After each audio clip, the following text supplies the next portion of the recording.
Hi మా dead lift అంటే power లిఫ్ట్కే కాదు, చాలామంది జిమ్ చేసే వాళ్ళకి చాలా ఇష్టం.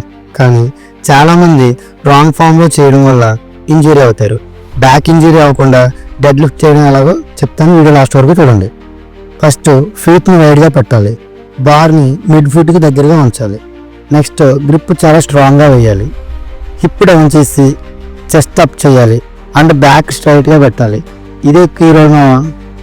నెక్స్ట్ బ్రీత్ ఫుల్గా తీసుకుని హోల్డ్ చేసి బార్ని పుల్ చేయాలి. లాకౌట్లో హిప్స్ పుష్ చేయాలి, బట్ స్పైన్ని ఓవర్ ఎక్స్టెండ్ చేయకూడదు. అలా చేస్తే బ్యాక్ ఇంజరీ అవుతుంది. ఎక్స్క్యూజ్ చెప్పి గేమ్ చేయడం కాదు. వన్స్ ఆన్ స్టేజ్కి వెళ్ళామంటే నీకు బ్యాక్ ఇంజరీయా, గ్లూట్స్ క్రాంప్సా, ఇవన్నీ ఎవడో పట్టించుకోడు, నీ గేమ్ మాత్రమే చూస్తాడు. నా కోచ్ ఫ్రెండ్ ఒకటి చెప్పాడు, giving up is a gay అని.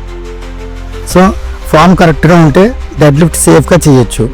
ఈగోతో కాదు మావా, టెక్నిక్తో లిఫ్ట్ చెయ్యి. నెక్స్ట్ టైం డెడ్ లిఫ్ట్ చేస్తున్నప్పుడు ఈ టిప్స్ గుర్తుపెట్టుకో.